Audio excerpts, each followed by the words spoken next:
Monsieur le commissaire désigné, bonjour. Je vais m'exprimer en français. Vous nous avez dit tout à l'heure ne pas vouloir vous inscrire dans le modèle chinois de partenariat qui débouche sur des violations de droits fondamentaux. Monsieur le commissaire, je participe à ce principe. Mais dans les faits, la Commission a passé un accord avec le Rwanda pour nous fournir des matériaux dont le Rwanda ne dispose pas. Et du coup, l'armée rwandaise va en RDC chercher ces matériaux-là, ces matières premières. Le prix de ça, monsieur le commissaire, c'est des violations du droit humain. Le prix de ça, c'est des crimes de guerre commis par l'armée rwandaise. Le prix de ça, c'est des enfants soldats qui sont utilisés. Monsieur le commissaire, est-ce qu'on va enfin relier les valeurs aux pratiques? Est-ce que vous allez arrêter cet accord avec le Rwanda? Est-ce que vous allez chercher un autre type d'accord avec le Rwanda? Est-ce que enfin vous allez reconnaître que le prix de notre autonomie stratégique, ça ne peut pas être la violation des droits de l'homme, ça ne peut pas être la complicité dans les crimes de guerre? Honourable member, thank you for your question. However, the pieces of information I have available are basically saying something different. Rwanda is one of our most prominent partners in Africa. We are developing here a lot of successful projects. If there is a case of the violation of human rights or other things, I will have a look on it and I will respond back to you.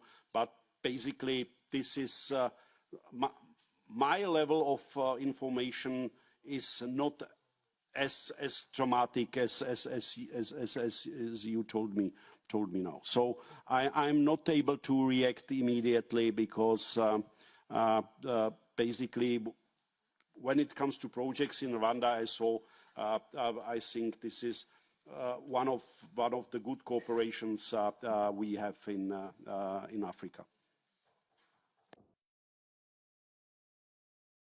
Monsieur Mariani. Là, vous avez dit que selon vos informations, l'accord avec le Rwanda était un accord exemplaire. Je pense qu'on n'a pas les mêmes lectures. Je me permets de vous rappeler le rapport publié en juin dernier, c'est-à-dire il y a 5 mois, par l'Organisation des Nations Unies. Ce rapport dit quoi?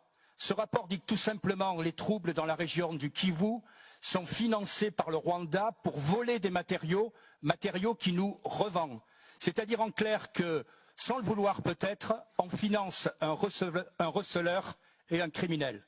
Alors ma question est très simple. L'accord dit on garantit la traçabilité, mais on ne garantit rien. La traçabilité, c'est simplement déclaratif. Mais je suis qui est là, je vais voler votre montre, et puis je vais la revendre, et je dirai cette montre, elle est à moi. Eh bien, c'est exactement ce que fait le Rwanda. Il n'y a strictement rien de sérieux.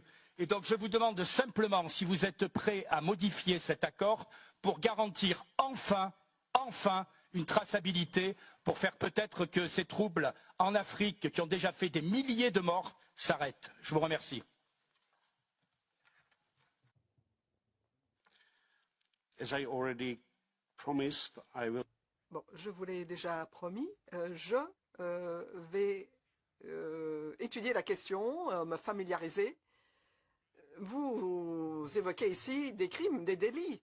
Et par conséquent, il va falloir évaluer la situation et voir s'il y a motif à mettre un terme à cet accord. Et si c'est le cas, je suis prêt à présenter tout cela au collège s'il y a eu confirmation. Et à ce moment-là, nous déterminerons de la meilleure façon de traiter la question. Merci Madame la Commissaire. Depuis des mois, j'attire votre attention sur l'accord qui a été signé, que vous avez signé vous-même, entre le Rwanda et Kagame en février dernier sur les matières premières critiques. La Commission d'ailleurs n'a jamais publié ce texte et peut-être qu'un jour, par transparence, on pourrait avoir ce texte. Vous avez annoncé ce texte comme une garantie de durabilité, de respect des droits humains. La réalité démontre en réalité qu'on s'est engagé aux côtés d'un voyou. 4 mois après la signature de votre accord, qui devait avoir des progrès démocratiques, M. Kagame a été élu, je vous le rappelle, avec un score de 99,18%. On n'a rien trouvé à redire.